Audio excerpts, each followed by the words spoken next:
session de SMR.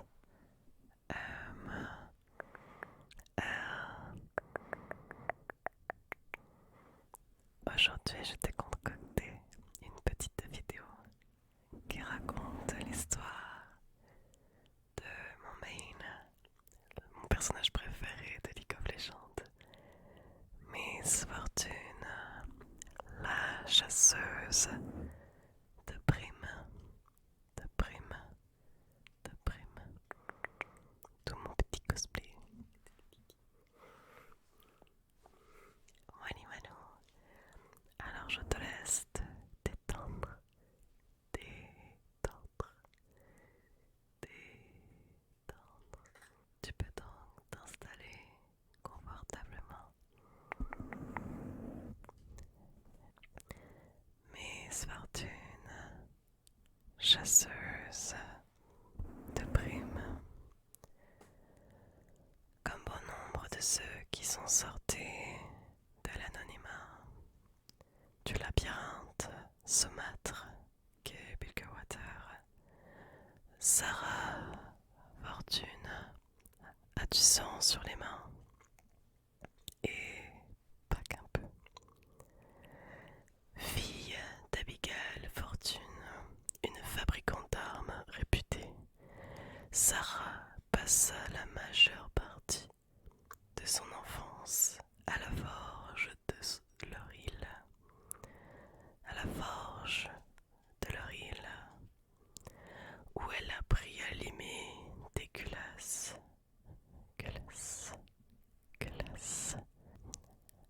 à calibrer la pression des queues de détente ou encore à fondre des balles personnalisées.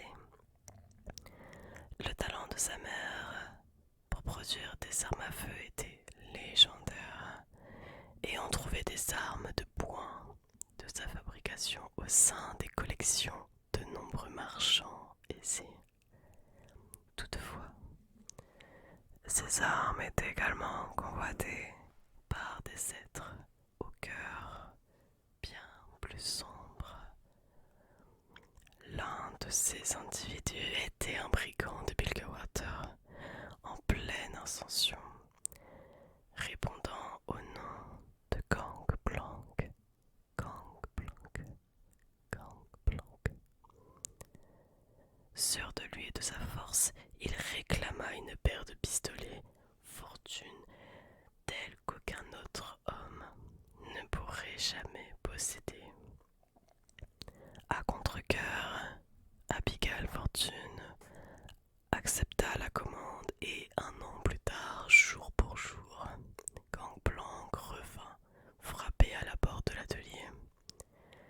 Il s'était affublé d'un masque crasseux et n'avait aucunement l'intention de payer. Il venait prendre les pistolets de force. Les armes qu'avait fabriquées Abigail étaient deux chefs-d'œuvre, deux pistolets jumeaux d'une précision mortelle et d'une beauté exquise. Beaucoup trop beau pour un rustre tel que lui, déclara-t-elle au pirate brutal qu'était devenu Gangplank. De rage, Gangplank s'empara des pistolets et abattit Abigail avec ses propres créations avant de les braquer sur son mari et sur la jeune Sarah. Dans son amertume, il incendia ensuite l'atelier et fracassa les deux pistolets au sol pour faire disparaître de Runeterra toute trace de l'héritage des fortunes.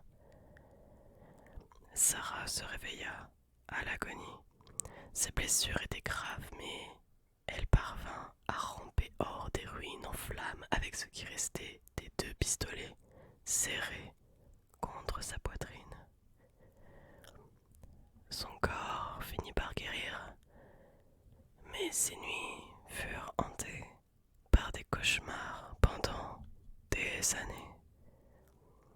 Sarah surmonta néanmoins sa douleur et sa peine, déterminée à se venger.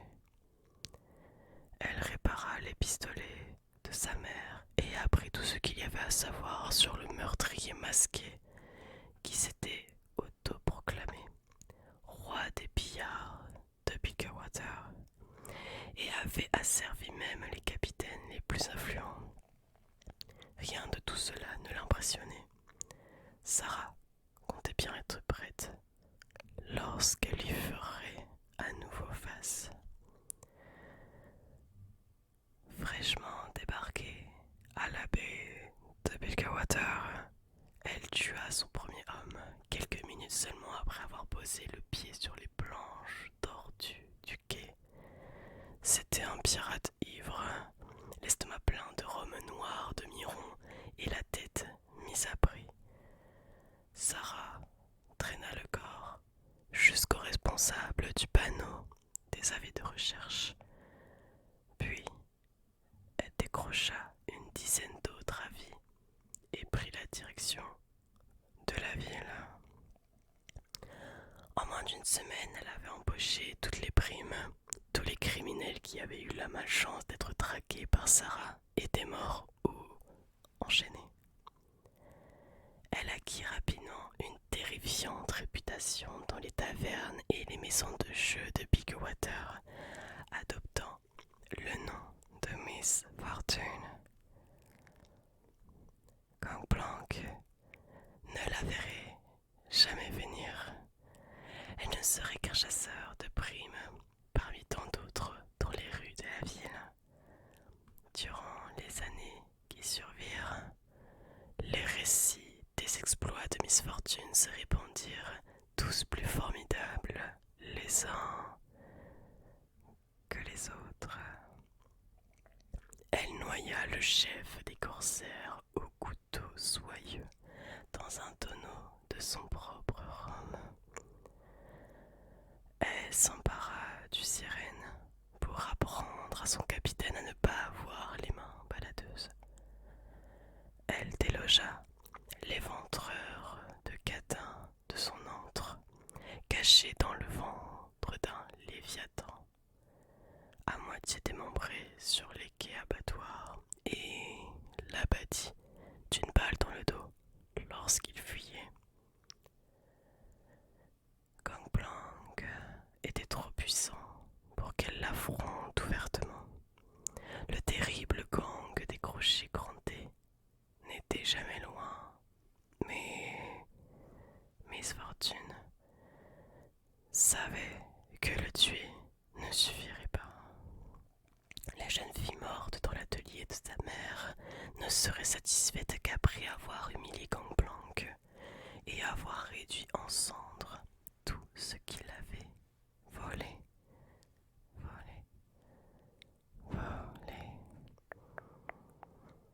Elle s'entoura alors progressivement d'un cercle d'alliés, peu nombreux mais fidèles, qui l'aideraient à exorciser ses démons. Miss Fortune prit tous les risques pour mettre son plan à exécution. Après une succession de complots et autres manigances, le navire de Gangplank, le Deadpool, n'était enfin plus qu'une épave en flammes et le roi autoproclamé de Biggerwater avait été renversé de son trône.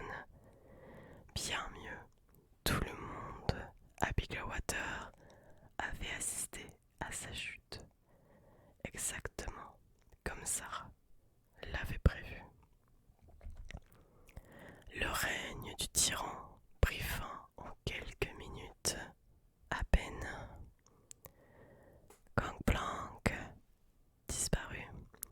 Les autres capitaines se mirent bien vite à se disputer le contrôle de la ville.